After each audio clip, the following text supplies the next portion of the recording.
Главный вопрос, обсуждаемый на собрании представителей общественных организаций и политических партий – ратификация соглашения о передаче Пицунской госдачи Российской Федерации. Доктор исторических наук Гурам Гумба отметил, что несмотря на полную поддержку дружеских отношений с Россией, некоторые пункты соглашения порождают обеспокоенность. Отрицательную реакцию вызвало те пункты соглашения, которые ущемляют государственный суверенитет Республики Абхазия. Согласно статье 6 соглашения, где сказано, что Российская Федерация использует объекты, земельные участки, морскую акваторию, участок морской акватории в соответствии с законодательством Российской Федерации. Все, на этой территории перестают действовать законы и Конституции Республики Абхазия. Председатель Республиканского комитета по защите суверенитета Ливан Микаа также подчеркнул, что пункты соглашения вызывают вопросы. Самое главное – это потеря суверенитета на части нашей территории. Вторая основная проблема – чтобы не воспользовались третьи лица. Мы думаем, что за этими третьими лицами могут быть олигархи, которые могли бы использовать эту территорию в своих целях. То есть мы бы можем получить некий анклав, который не под нашей юрисдикцией. Спикеры собрания также затронули вопрос обороноспособности республики. Что касается нашей поддержки власти, мы готовы в любых вопросах, особенно в вопросе безопасности, стать рядом с властью. Мы обеспокоены ситуацией, создали небольшую группу и продумываем современную войну, какие основы, что лежит в основе современной войны и как небольшими нашими силами, но очень, так сказать, яркими личностями создать новую доктрину обороноспособности. Сейчас мы должны внимательно анализировать то, что вокруг нас происходит, учитывать этот опыт, привлечь наших людей, посмотреть, какие мы должны создать условия для обеспечения нашими силами безопасности. И естественно, посмотреть, естественно, у нас есть союзник, но прежде всего ответственность за судьбу нашей страны лежит на нас. Ливан Микаа рассказал о дальнейших действиях в случае ратификации соглашения по госдаче.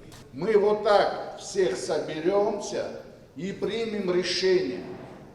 У нас здесь нету такого, что мы должны, кто-то вам должен ответить и сказать, я вот так решил. Такого нету. Мы должны будем собраться, все мнения выслушать и все вместе принимать решение. Это механизм, который был заложен еще в древности у абхазцев. Надо к этому возвращаться. Депутат Народного собрания 6-го созыва Александр Цышба рассказал предысторию соглашения по Пицунской даче, которое было передано в парламент в 2021 году во время работы 6-го созыва. Документ, который был направлен прежде всего в парламент, и спикер отписал имя на мой комитет лично, это прежде всего было не соглашение, а был проект соглашения. Проект и подписан был руководителем администрации президента Алхасан Квициня. Я обратился в комитет по землепользованию, природным ресурсам и экологии. Мы совместно сели, это было пока предварительное было обсуждение с ними. У нас тоже очень много возникло вопросов.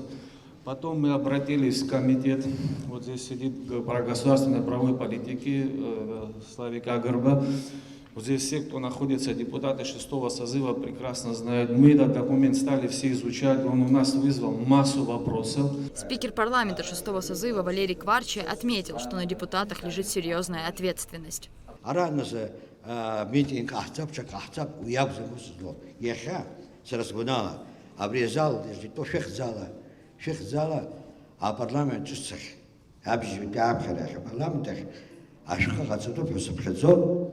Яха атапха курзду а президент гиагузам чедгиагузам хасакди филгишакузам яха парламент ихатте парламент топ атагыз вообще зепшу гата азара адасах